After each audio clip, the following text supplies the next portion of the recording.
The CAP raises concern about proposed new rules for health IT. LabCorp is boosting its use of AI. And a look at burnout levels among pathologists. These stories and more coming up next. This is Path News Network Daily Edition from the College of American Pathologists.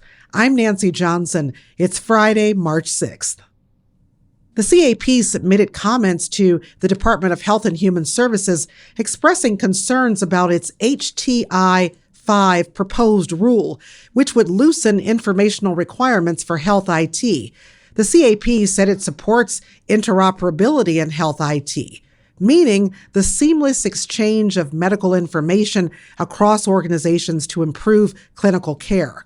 But the CAP also highlighted transparency and patient safety, especially when using AI.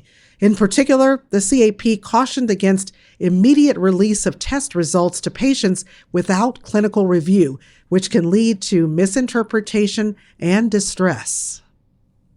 LabCorp is ramping up its use of PathAI's digital pathology platform across all of its anatomic pathology laboratories and hospitals located in the U.S.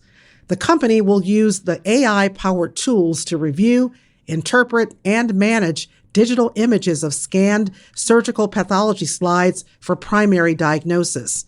LabCorp said the agreement will enable the company to scale digital pathology nationwide and integrate more AI-driven insights into clinical care.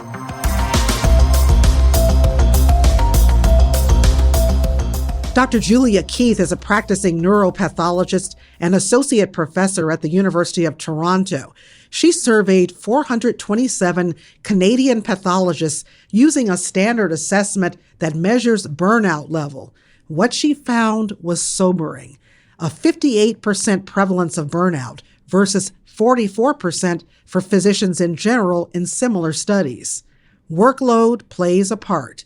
But as Dr. Keith explained on Beyond the Test, a new podcast from the CAP Foundation, many pathologists also cited another factor.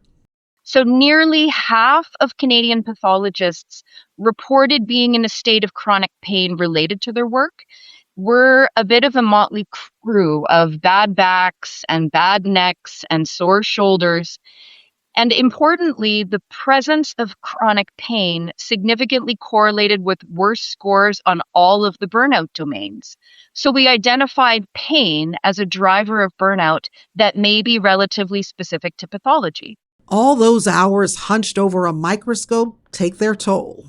I think ergonomically designed microscopes and workspaces are a part of the solution, but I think there's more to this pain piece than just ergonomics.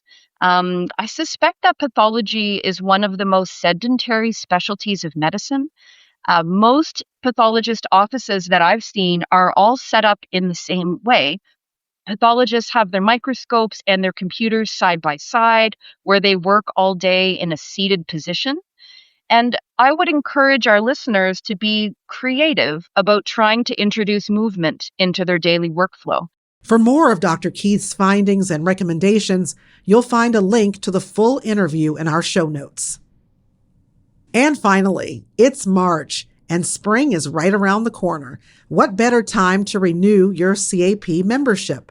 The CAP provides connection to a vast community of peers, ample opportunities to sharpen your skills and stay up to date with developments in the field, and the ability to contribute to the advancement of pathology through the CAP's advocacy efforts.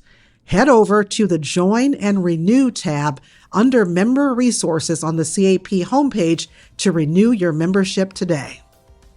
And that does it for us today. Watch your email inbox for more news like this in the CAP's advocacy newsletter every Tuesday and our weekly edition newsletter on Thursdays.